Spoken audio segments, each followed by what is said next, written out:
Hi, my name's Kat Anders, and I am the writer and author of the Pocketful of Existence series. I am going to read to you book three, a chapter of book three, which is called Kate Haggis and the Stone Hunters, and it's told by the bard in the group. And if you haven't read books one and two, don't worry about it, because at some point I will get round to recording them as well. But let's do chapter one of this one first. Chapter one's called Searchers. So he was yelling at me. What else was new? His face a deep purple as he shouted at the top of his lungs, and I stood there, resolutely unmoved by his barrage of insidious words, that, despite stinging me to the core, made me feel all the more indifferent and numb to the current situation. I was not even listening to him any more. In fact, my mind had lost all course to the conversation some 10 minutes ago, leaving on its own tangent of thinking about how much more of the Book of Kalinaris I had to translate before I could understand it more fully. Yet there was Robert Trelawney, his scar a perfect burgundy angry line, jaggedly marking his sullen, furious features, standing in front of me, screaming obscenities, accusing me of being stupid, accusing me of deserting everyone. I simply arched my left brow in a cool motion and waited out the storm of speech, the lecturing he was giving me. Do not mistake what I'm saying here, people.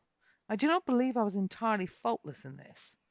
Neither do I state that I was entirely blameless of what happened on the road not more than 5 months previously.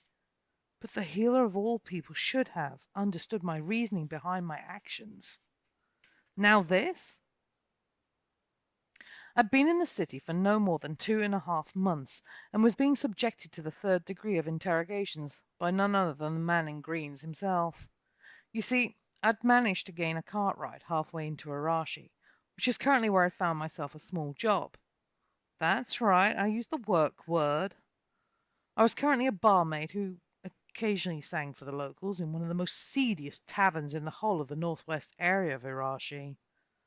But as the landlord had noticed on my first evening there, having gotten into a complicated situation with one of the many cutthroat thieving types that dwelt in the community, I could well handle my own, and therefore would be most excellent at such working conditions as this place offered. All right, so there was no retirement plan. A good funeral plan. Apparently they paid if you got killed by accidental stabbing or similar. And I had food and board. What more could I have needed to set up a base of operations till I decided what I really wanted to do with my life? Unexpectedly, Leafaldor had obviously come to the conclusion he was going to send out searchers to recover those lost from the caravan.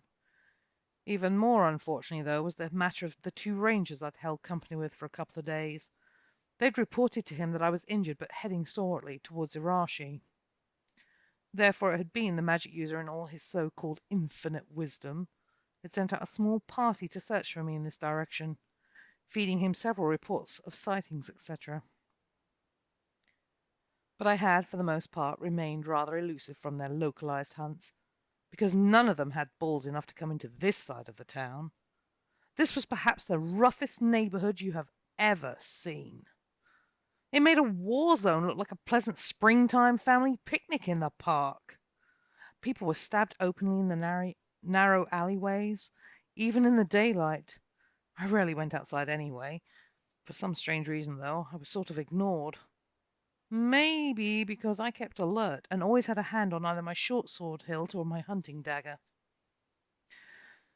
But one person from the old group who did have the balls for such a place, and undoubtedly had probably spent many long hours in seedy joints or bars, was that of one Master Robert Trelawney, the healer, the man in greens himself, who was often a dark horse, and therefore it was of no surprise one evening as I tended to 5 arguing locals, serving them their ale in huge flagons, getting my fat arse pinched or slapped into the bargain, of which I might add I hit back. The same said healer walked into the bar-room soaked with torrential springtime rain, his hood running off water onto the floor, his boots sodden with mud and water themselves. Morrissey was closely nipping at his heels, bedraggled and just as wet as if he'd been dunked into a river and dragged it all with him. The man in greens unclasped his cloak before I had spotted him, as he pulled his hood off and shook his long leather cloth away from anyone nearby and said something to the ranger by his side. My customers, whom I had been serving, went from rowdy to subtly quiet as they eyed up the fresh meat which had just entered in, which is when I spotted them both. My jaw dropped. My first thoughts, apart from being along the lines of, what the hell were they doing here, came as, holy shit, better hide! I dipped my head down and hurried to the bar. Yes, I was in a stupid skirt. Yes, I was wearing a busty little number, but I was still carrying my ruddy sword. What shocked me further was, as I dashed behind the counter in a hurry to get a flagon of warm spiced mead for one of my more regular customers, who had arrived in shortly behind the pair, was Robert, marched straight up to the counter, nodding to a few odd sorts as he went, who in turn acknowledged him. He spoke to my boss behind the bar, and then Robert actually slumped himself down into a nearby stool, cool as a cucumber, as if this was an everyday event of him being here. "What can I get you, Trelawney?" he asked in a gruff way that always sounded like he was extremely unhappy with everything going on. "Oh, something hot would be good, Tam. Oh, this here's my mate Maury. He and I have been sent to find someone," he explained, as Morrissey nervously, though smiling as always, sat close beside Robert and viewed the occupants with severe suspicion, his bright sky-blue wolfen eyes darting about alertly. "Spice rum or your usual? And what about the lad?" asked Tam, as he half-drawled down one side of his thick, husky beard. Tam was the kind of man who stank, literally, as if he'd not seen the inside of a bathhouse or a bar of soap since the day he was born.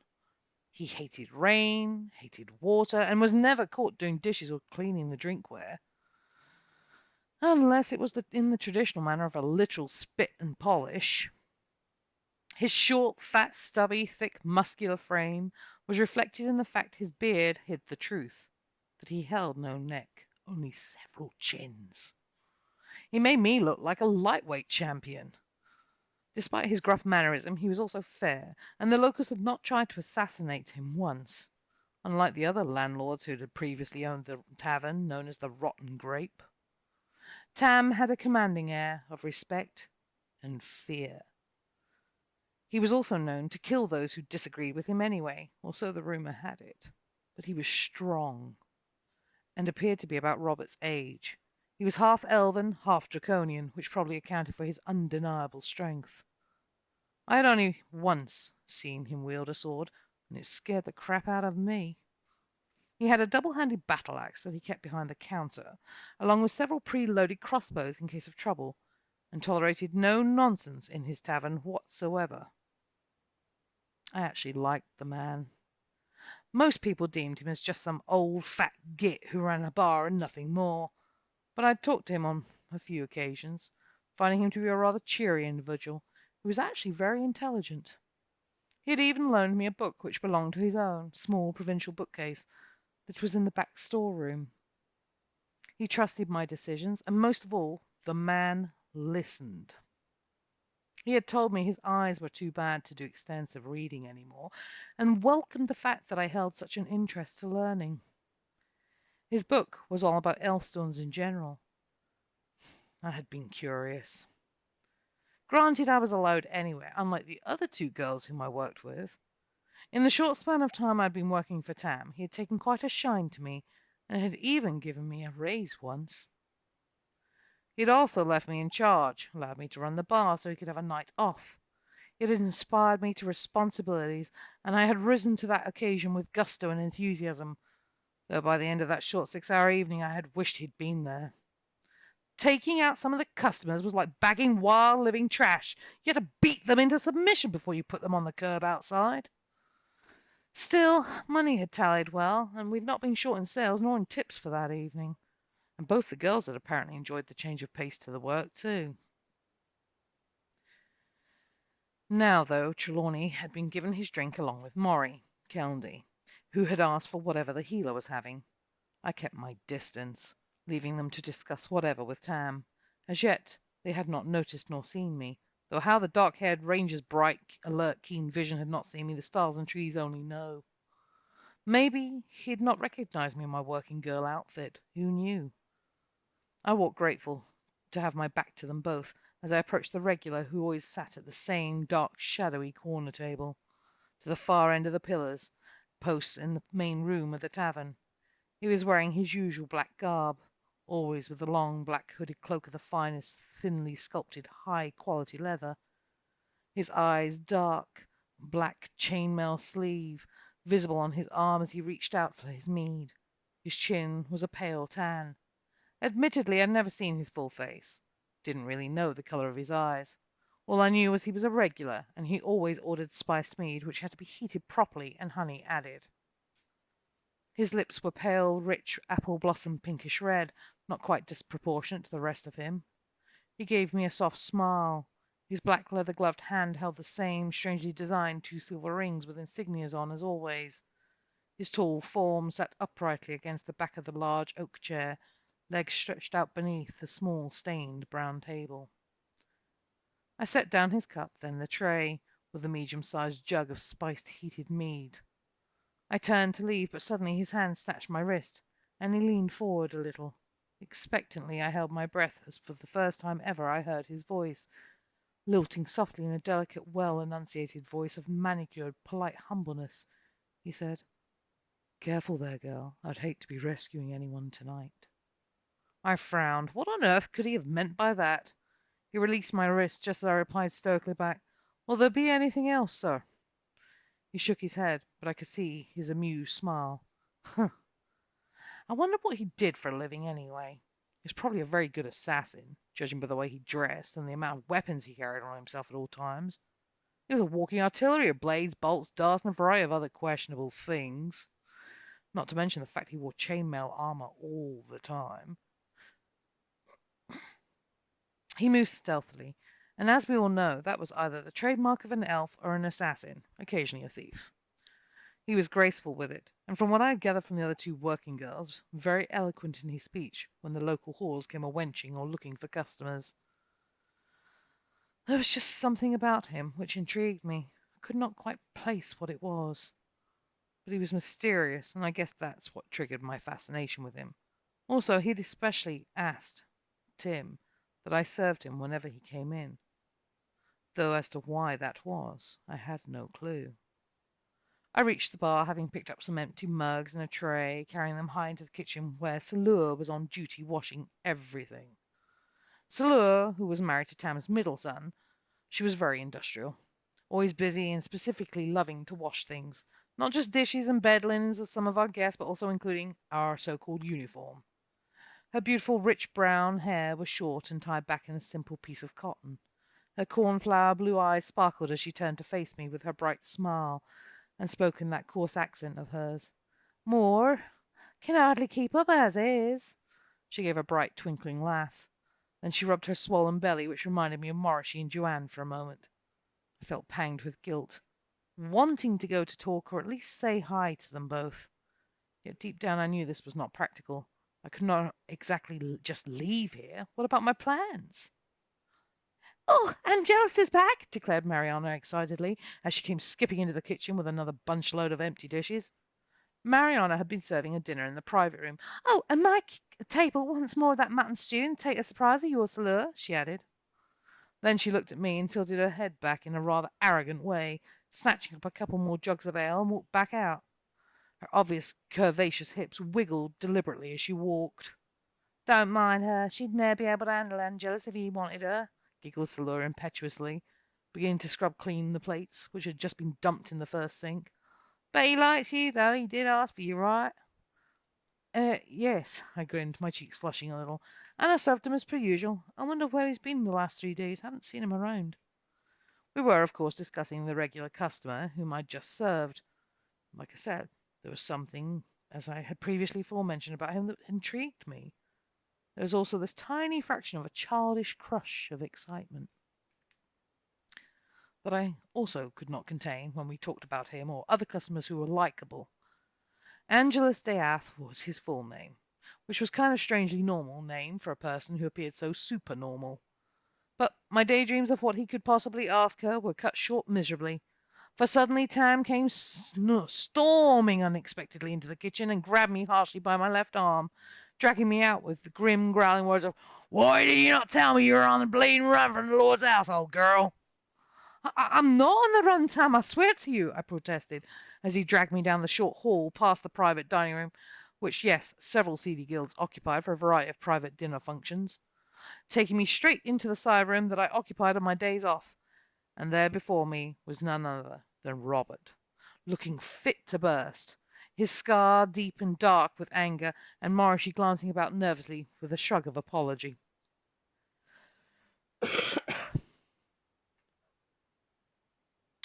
So now let us forward and wind to the lecturing.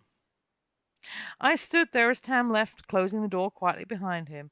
Firmly he nodded to the other two awaiting occupiers, and then Heeler's verbal shit hit the proverbial fan and spread quicker than any manure could from a well-distributing machine on a very large field. He half crossed the room towards me, small as it was. But I did not back away. Why should I be afraid of the likes of him? Seeing the defiance in my eyes as I calmly stood there, after all, there was no use being panicked.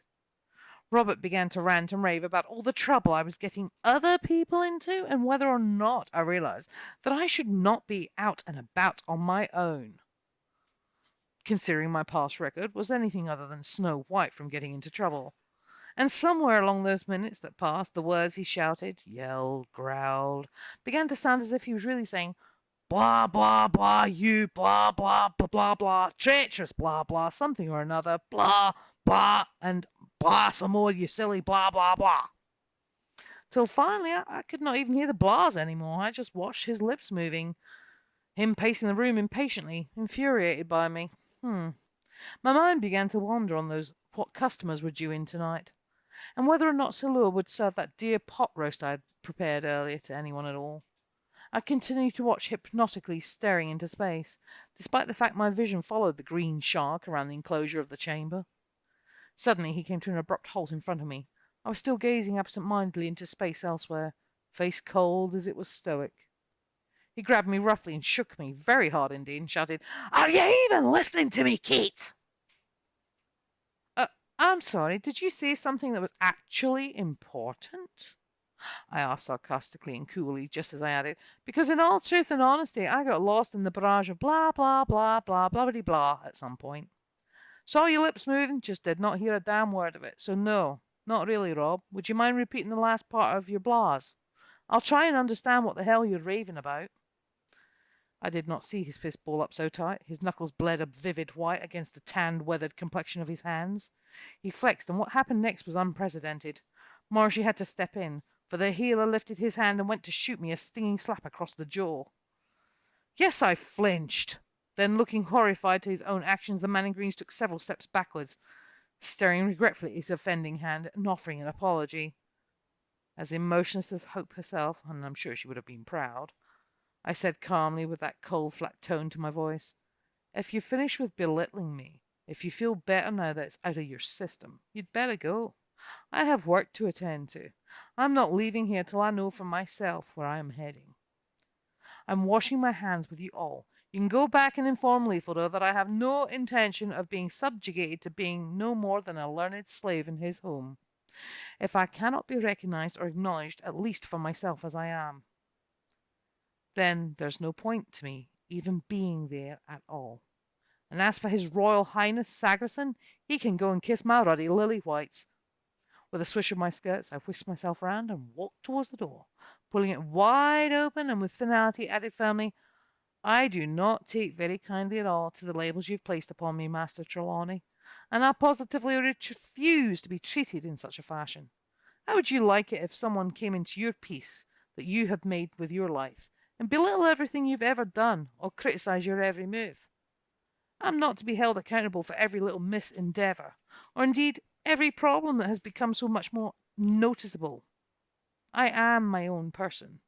I belong to no one and nothing. Do I make myself clear? There, that said, you'll be so good as to kindly excuse me. I have customers to tend to." I walked out, not awaiting to hear any further comments.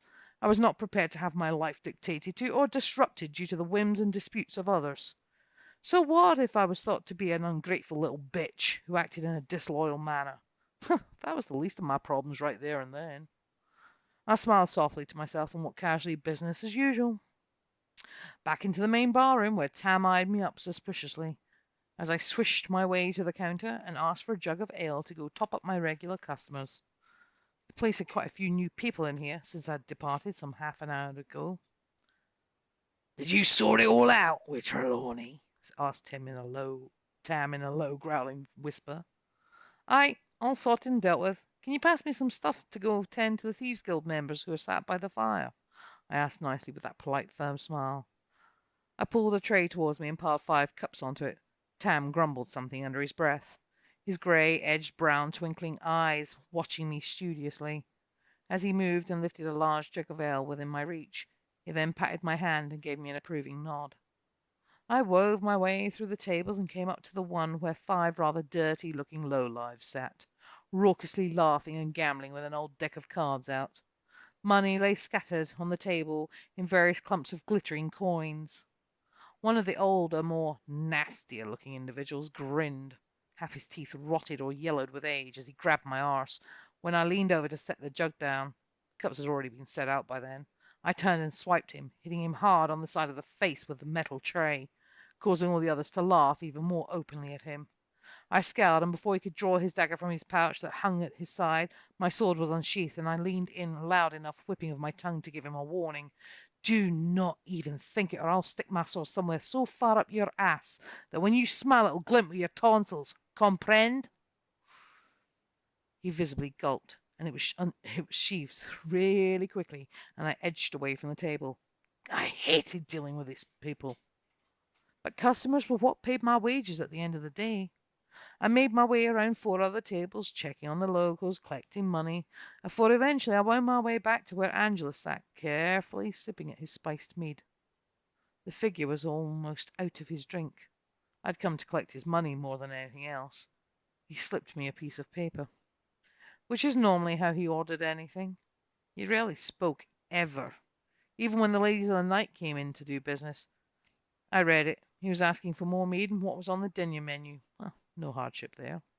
I spoke softly and clearly to him in common Elvish, stating, well, there's a deer pot roast if you wish to try it. Bread, cheese, the usual fare of porridge. There's potato and leek soup, and of course the usual mutton stew, if you would like that, sir. Perhaps that was one of the finer points which the locals liked about me, for despite their demeanours or indeed positions and stations in life, I was always polite. Unless mitigating circumstances pushed me to be otherwise, I respected everyone and never referred to any of them by first or last name. Around here, that meant attachment and ties. And attachment and ties were a dangerous thing in this neighbourhood. Affiliations was almost certain to get you in with the wrong types, or place you in a pigeonhole you did not wish to be set in. There was a lot of rivalry around here. If not that, then perhaps you may go to bed and never wake up in the morning. More of my usual, and this deer pot roast you speak of. Who made it? Inquired Angelus, quietly in dulcet golden tones, in pure common Elvish. A soft lilting wavered in his musical voice. I did. No point to lying. Did you wish to risk trying it, then, or would you just keep to the normal repertoire of food that's available? I will have a normal portion of this deer pot roast and some bread to accompany it, he replied in the same melodic tones and inflections. He pushed 4 gold taras towards me in payment, and I hurriedly stuffed them into my pocket, before scurrying to the bar to hand in his order to Tam, so that Salur could get it ready. Meanwhile, I worked the tables, filling drinks, taking orders and money, and handing everything back at Tam. It was pretty busy in here tonight, which was unusual. It was not more than the middle of the month. Robert and Morrissey were now occupying 2 bar stools in the corner of the bar near the wall and watching me, and conversing over something or another, and Tam tended them personally. I watched as the guild who had hired the back room left, carrying a large sackcloth-wrapped item between 4 of them which uncannily resembled a body. Oh, no way was I going to question that outright. I got lost in my work and ignored the 2 elves who had been sent to search for me to their own devices. The evening wore on, the hours ticked by, and it was close to 11 in the evening when in walked the sophisticated whores, in their gay apparel, busty and revealing, faces made up like peacocks. They strutted their wares and visibly caught some of the customers into their tally. They were, as per usual, accompanied by the matron of the girls. These particular working girls all lived at the local brothel.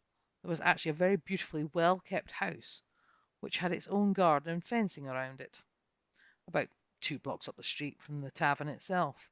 It seemed that the Rotten Grape and Madame Gale's house of entertainment often worked in conjunction with each other.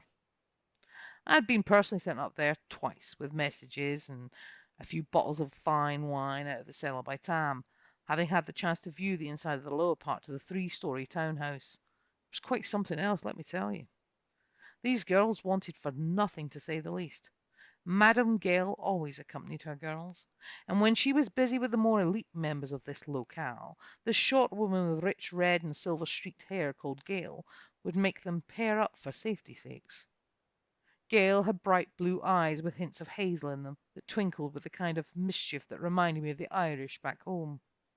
She was more slender than her girls or her second in command counterpart, but when she came in, you can bank your books there was going to be no trouble at all.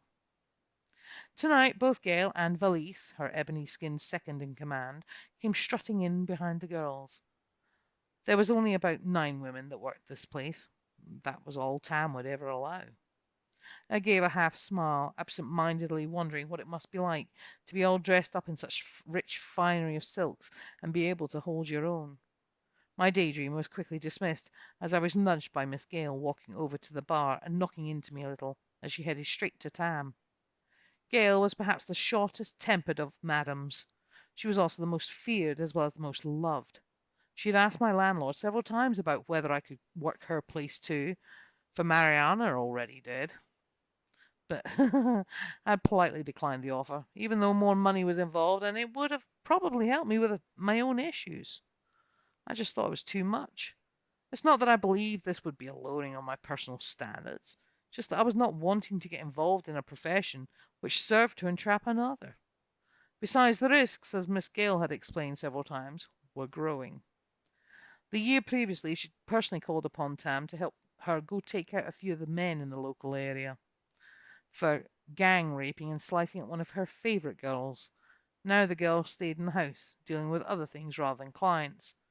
It had cost the matron quite a bit of money in healers' bills and the likes to fix her up enough so she could even work a little. The girl had been reduced from a beauty to a cleaner in the splitting of a few hours, all because those who had got hold of her while she'd been out at the market had not paid for the services rendered. They'd also refused to take no for an answer, doing more than a few no-nos to the young woman, apparently. Miss Gale gave me one of her pale, tight-lipped smiles. "What you up to, girl?" she demanded in a growl that was her way of being polite. "Whatever you need, within reason, Miss Gale. How goes it the night?" I answered calmly back, as I picked up another 2 flagons of spiced rum, getting ready to serve some really dodgy types that had just entered in, who were also regular customers. Already the girls had found clients of their and were allowing themselves shamelessly to be touched and molested. Business has been slow this week, but maybe tonight we may get a few extra coins. I wish that Angelus would come and give in to some pampering. Been working on that man for a few years, but he never stacks up anything other than paying for the company. He's probably a eunuch, because from what I hear, the girls never even get their clothes off, and neither does he. He much prefers to be read to and be snuggled up to," sighed Gale. "But he pays well enough for that, just that. I'm glad he's back in town. Makes me feel a little better. Tell me, has he tipped you well this evening yet?" "Nope, just paid for everything else. He spoke to me earlier, though," I answered as she followed me to the table, where I slammed down the 2 flagons of spiced rum. However, that's as far as our conversation went, for Miss Gale began to slip her skilful hands about one of the older gentleman's shoulders and playfully whispered in his ear, as she noticed his large coin purse. This was received gratefully, and before I knew it, she was sitting on his lap and plying herself well. I afforded myself a quiet little chuckle. Then came the creeping feeling that eyes were set upon me. This was accompanied by the slow motion of everything suddenly coming to a halt in the room, as though I was the only one breathing and moving in perfect normal time and everyone else had froze. Everyone, that is, except 3 other occupants: Robert, Tam, and Angelus. Robert moved, though not as swiftly as I was able to, though I chose not to. I stood there, as I was, tray in hand, pretending to be as motionless as the rest in the chamber, caught as a picture postcard. Tam was the same way. His movements were not completely at a standstill, but he was not as fast as a normal pace dictated. Angelus, on the other hand, was a completely different matter. It was all over in less than a few seconds. It all happened so quickly that I barely had time to compute in my own brain as to what I was witnessing exactly. He rose up. Normal time, everyone else has, aforementioned, come to a complete standstill, except for Robin, Tam, and I. And I held my breath, eyes widened in terror. As Diath swiftly got to his feet, drawing a longsword from out of nowhere, then sliced through a man, his long cloak transmuting in that brief moment to a terrible apparition that glowed, a glaring, bright, unholy black aura which spread and radiated out from his form. Yet no blood was spilled, his weapon passing right through the man in question, a grim smile upon his face that was masked with something akin to satisfaction. He paused briefly. Time was standing immobilized still. Then he strolled casually across the room, past all the unaware statues of people in various poses of tavern life, and came straight to the bar. He glanced at me, his hooded head turned in my direction, as he pulled out 4 small silver, unusual design coins and placed them in front of old Tam, lifting the man's gnarly, thick, stumpy hand to cover it with a note. Then faced me head on, well assured that I had been watching them. He closed in on me, no longer froze to the spot. I sidestepped to back away, but his hand quickly snatched at my wrist, that went for the hilt of my sword, and he leaned in, his voice awash with calm tones of darkness and midnight skies filled with no light. My heart was pounding as I looked at his lips and exposed chin, which showed from beneath his hood, masking his face in even darker shadow, and listened, terrified, as he said softly, "Ah, I was right about you. Good. Well, you may as well know, Kate Haggis, that your time here is limited. I'd prefer you were not to be collected by my fellow colleagues, or indeed by myself, but you are nearly up with your tenure to your freedom." Promptly, as if to seal this into being, he lightly kissed my cheek with that mild chuckle of grave amusement to my discomfiture, releasing my wrist and muttering as he turned away, in a swirl of huge black wings like cloak, across the room and slicing his strange sword through 3 other random people, calling with bitter amusement as he did so, "They brought forth a girl after all, the damn sneaky bastards!" And he laughed coldly again.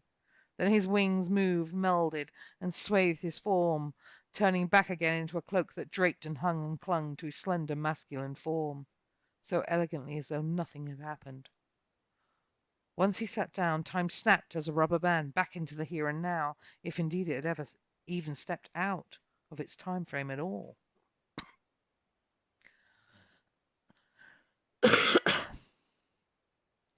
My heart was still trying to escape my rib cage. Then, still standing stunned, I watched a fight break out unexpectedly. Hence why Tam had by now grabbed his double-handed battle-axe that he kept under the bar and was storming his way around to the opening. From between the bar and the kitchen, at a hell of a marching pace, Robert had drawn both his sword and dagger. The healer was standing protectively between Morrissey and those in the middle of the brawl. I watched as the brawl spread across the room, from the thieves' table, whom I'd been serving for most of the night, to the table across the far side of the room, where Miss Gale had just taken a client away from. Tam hit my arm. "Come on, girl! Don't just stand there! Give me a hand to break this shite up!" He was pocketing the note and the coins, I realized. I drew my sword, hoisted up my skirts to tuck them into my belt. As with Tam close to my side, we split to deal with various people, pulling out weapons. I narrowly missed 2 crossbow bolts that came flying in my direction and pitted themselves into one of the 4 main wooden beams which held the lower ceiling up. Annoyed that anyone could be that lousy of a shot, I yelled as I waded into them, knocking and pulling people apart, a few times receiving the odd well-aimed blow, yet managing to avoid being sliced or stabbed in the process. This was a crappy way to be spending my time. I got thumped hard in the back and went sprawling, Forwards I went, sword flying from my hand as I pulled free my dagger. A dark shadow crept over the group, who were now nothing more to my vision than a heavy weight of someone landing on me, knocking the wind out of my lungs. It was a pile-up of hands, fists, legs, and teeth came into view. A strong hand grasped my lower good arm, and I was hauled to my feet bodily in that one swoop. There stood Angelus, his features grim and stern. He had no time to say anything. There was no utterance of any words. He just quickly shoved me behind him, and his sword appeared out of nowhere. Only this time I saw the blood being drawn. He moved like a professional martial artist, and allowed none to get so close as to reach him with a single blow. He moved like lightning as I lay, pressed between him and the wall behind me. He had separated and killed at least four before one more came at him. Robert, meanwhile, along with a slightly tipsy ranger, were engaged further down in the bar, protecting Mariana and a working girl, fighting off each of those who wanted to rumble and thoroughly in their element, it seemed. For despite the fact Kennedy was exceptionally more drunk than I'd ever seen him before, he's a whiz with his blades, defensively parrying and ultimately working in perfect unison, and just as much honed agility and dexterous grace as Robert by his side. The pair had the girls behind them in a corner, and now two of them more of the working girls from Miss Gale's horde had now cringed and gathered behind them too. Tam, on the other hand, had broken up several of those in the midst of fighting, splitting one person's skull as a watermelon on a chopping block, when he arced his axe to go crashing down upon his attacker, who had foolishly drawn his crossbow already loaded, and shot him. Superficially, it mattered not. Tam went into a berserker-like rage and beat the living crap out of the big burly man. The tavern emptied out quickly after that. However, the ladies of the evening had stayed behind to help pick up the mess, which Tam paid Miss Gale for rather generously, and a little extra. It made me wish to giggle sometimes the way old Tam conducted his business with this particularly little short and fierce-looking lady of the night's entertainment profession. Still, she was rather good-natured. Finally, after an hour and a half of everyone pitching in as best as could be done, we managed to clean up all the mess that had been made due to the destructive nature of the previous brawling occupants.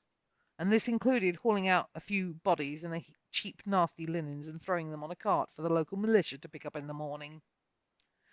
Angelus had left the building, or at least it was either that or to go and chase down a few remaining as he'd retired to the chamber especially kept aside to him. Either way, there was no sign of the tall, dark stranger any more, and all thoughts of the time scene playing out had by then long slipped my mind. Once everything was squared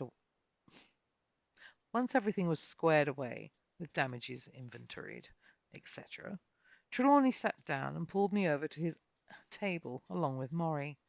The ranger, who was now sporting a bandaged left wrist. Oh, I was half tempted to make some crude joke as to the reasoning it was really wrapped, but I thought better of it, and I sat down, albeit reluctantly so. But there was a sweet air of truce about the whole situation now, as though the healer had got whatever anger out of his system during that brief brawl in the bar-room. Still, the silence that remained was somewhat impassive as well as sharply edged in all its short glory, whilst the three of us sat around the small oaken table, sipping at some mead offered up by Tam. Salua briefly announced she was heading home, and we hugged before she departed. So, began the older man in greens, just as my inner voice piped up with, "Oh, here we go, wait for it. He's about to do the guilt trip speech routine."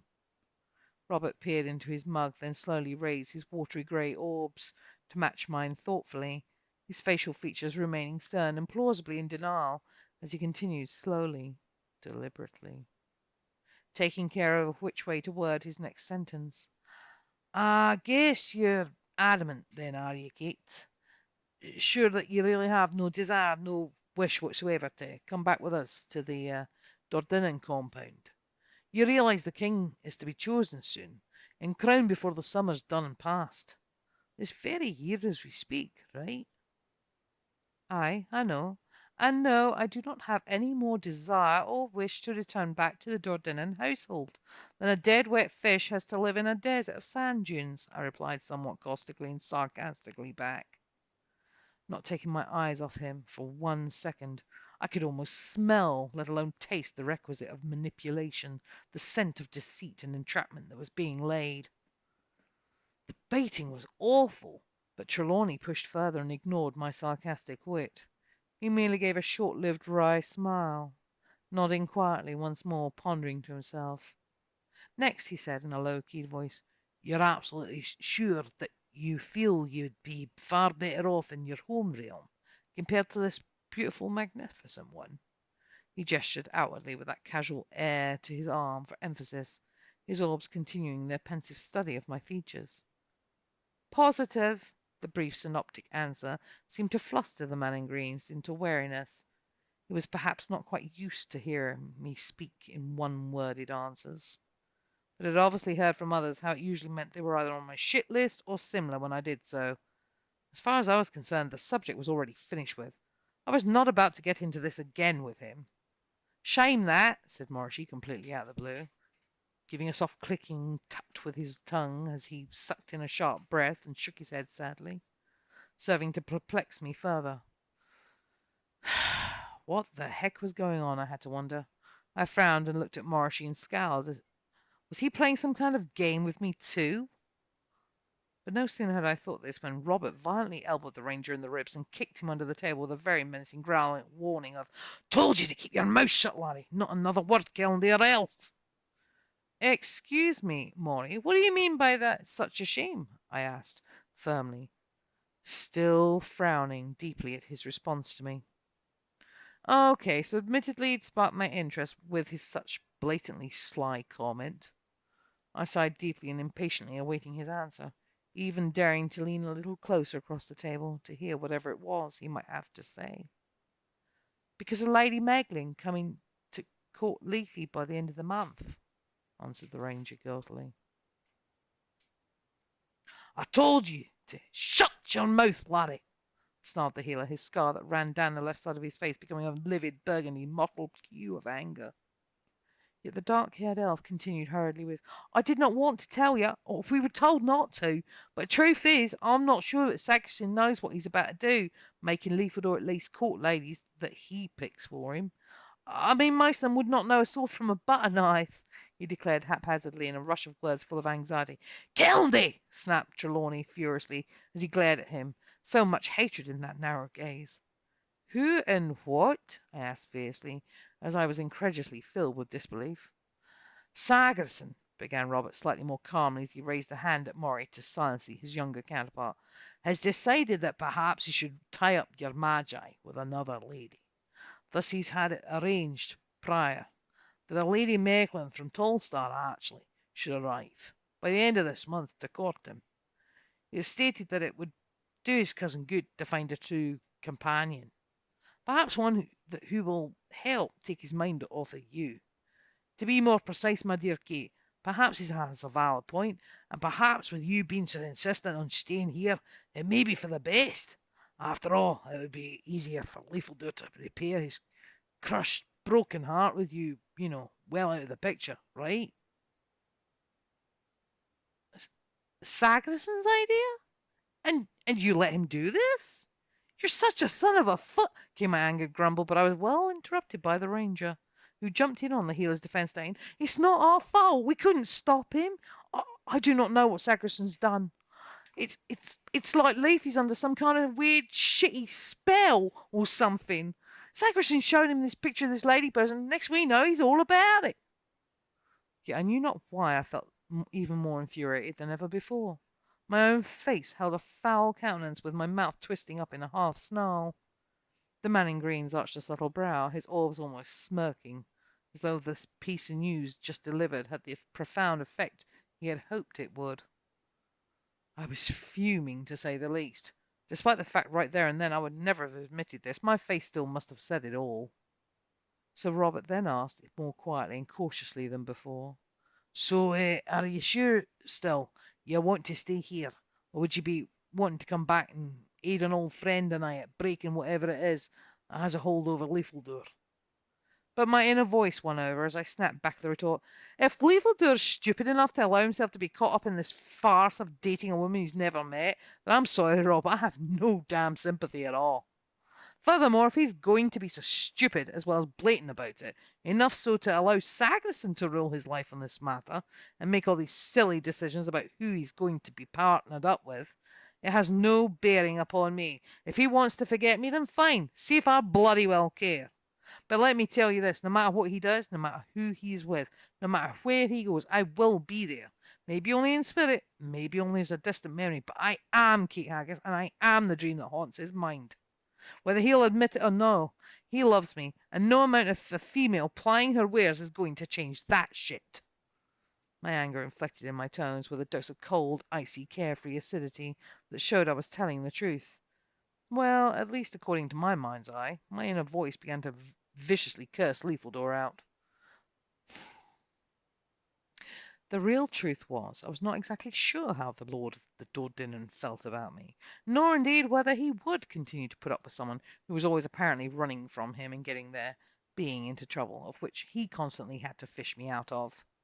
Having said all of this, though, and not to place any mitigating blame where it's not needed, I too had served my part to scoop him out of previously troubling moments.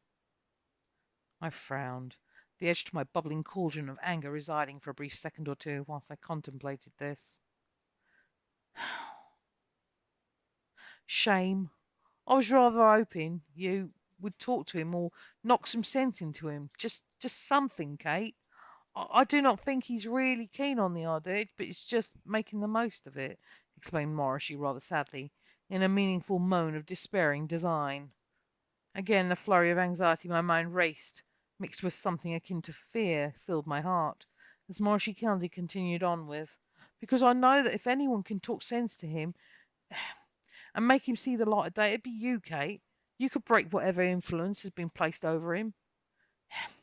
It was you, after all, who helped the Shadow be allowed back in the lands and cancelled out the Exodus. Please, come back with us. Please, I'm begging you. Besides, Joanne's missing you, and you're missing my son growing up too. He'll have need of a brave, intelligent, and excellent tutor such as yourself. I'll pay you myself, double the amount you make here if it helps. Good Lord, Morrissey County, I do not want your money, I answered flatly back, somewhat exasperated. My inner voice was groaning with the aggravation this conversation and the ranger's pleas were causing. My head felt like it was growing a heavy ache in the temples already. The following morning was fresh and breezy, all forms of the nights before conversation having slipped my mind. I was out at the well, hauling water up with the bucket. Very primitive, very physical, very demanding of my attentions. I liked that. My long skirts were tucked up at my waist to form a short, baggy, oversized pair of shorts. My soft ankle boot slippers were on my feet, readily visible, along with naked lily-white calves. The sky was clear and birds were twittering nearby in the trees and up on the house rooftops. Spring had definitely sprung. The water in the bucket that I drew up sloshed and splashed as it tried to tip over, whilst I pulled it to the ledge of the short, crudely constructed stone wall, lifting it carefully with both hands. I was so busy in a world of my own, my mind going over what needed to be done for the day, that I was unaware of the presence of a figure suddenly standing behind me.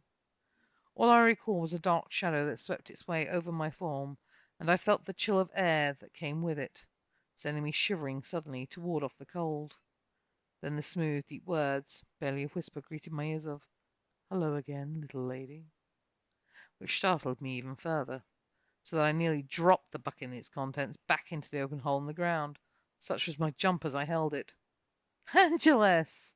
I gave a little alarmed cry of displeasure at having been caught off my guard, spinning around to face him, after having steadied the bucket and pouring the water into two large clay jugs at my feet.